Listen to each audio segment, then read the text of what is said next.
print media, electronic media authorities ఉన్నాయి, complaining authority to examine their news and their views. Social మీడియాకు లేదు.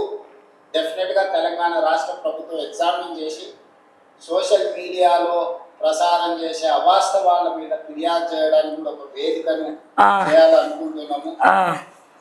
ఎందుకంటే అసలు నకిలీ అనేది ఎప్పుడు ఉంటుంది, నిజము అబద్ధం అనేది తోడు నీడలాంటిది. సో నిజమైన జర్నలిస్టులకు ముసుగులో వ్యాపారాలు వ్యవహారాలు చేసే వాళ్ళకు ఉన్న తారతమ్యం ఏముందో దానికోసం ఒక చట్టాన్ని కూడా తేవాలన్న ఆలోచన ఉంది. తప్పకుండా రేపు వచ్చే శాసనసభలో చర్చ చేస్తాం. ఎందుకు సోషల్ మీడియాలో నిజాలు బయటకు వస్తున్నాయి. నీలాగా TV5 సాంబశివరావుని నువ్వు పొగిడినట్టు ఇక్కడ పోవడం కదా, మేము సైకోలం కాదు కదా, మేము ప్రజల పక్షాన ప్రశ్నిస్తున్నాం కదా, వాస్తవాలను తెర మీదకి తీసుకొస్తున్నాం కదా. అయినా కేంద్ర ప్రభుత్వము డిజిటల్ మీడియా కూడా మీడియానే, వాళ్ళకు కూడా అక్రెడిటేషన్స్ ఇవ్వాలి అని చెప్పి కేంద్ర ప్రభుత్వం చెప్పినాక నువ్వెవడివి ఇవ్వడానికి ఇవ్వకపోవడానికి? ప్రోటోకాల్ ప్రకారం అప్లై చేసుకుంటాం. నాకు తెలిసి నాకు ఎట్లాగో రాదు, ఇయ్యరు. మొన్న మహిళా దినోత్సవం కూడా ఎవరు పిలవలే. నిన్న ఉన్నది ఉన్నట్టు మాట్లాడితే అక్కడ విలువ ఉండదు.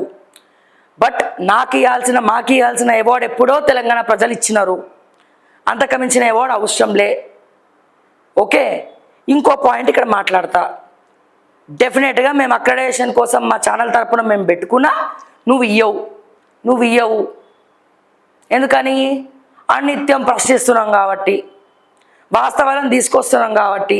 నీకు డప్పు కొట్టే ఛానళ్ళకు నువ్వు ఓడికిస్తావులే పైసలు. కృష్ణ సంఘాన్ని ప్రధాన అధ్యక్షుడు, అది వేరే విషయం. కానీ మీ కాంగ్రెస్ వాళ్ళు ₹1 తీయరు. అసలు కాంగ్రెస్ కాదు, బీఆర్ఎస్ కానీ బీజేపీ కానీ ఎవడెవడికి పైసలు ఇయ్యడు.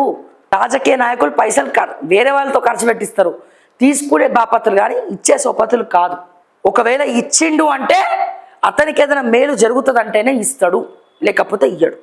సో నేను చెప్పేది ఏంటంటే రేవంత్ అన్న, సోషల్ మీడియాకి ఆంక్షలు పెడతా, గాడిది గుడ్డు పెడతా అంటే మాలాంటి వాళ్ళం చూస్తూ ఊరుకోం.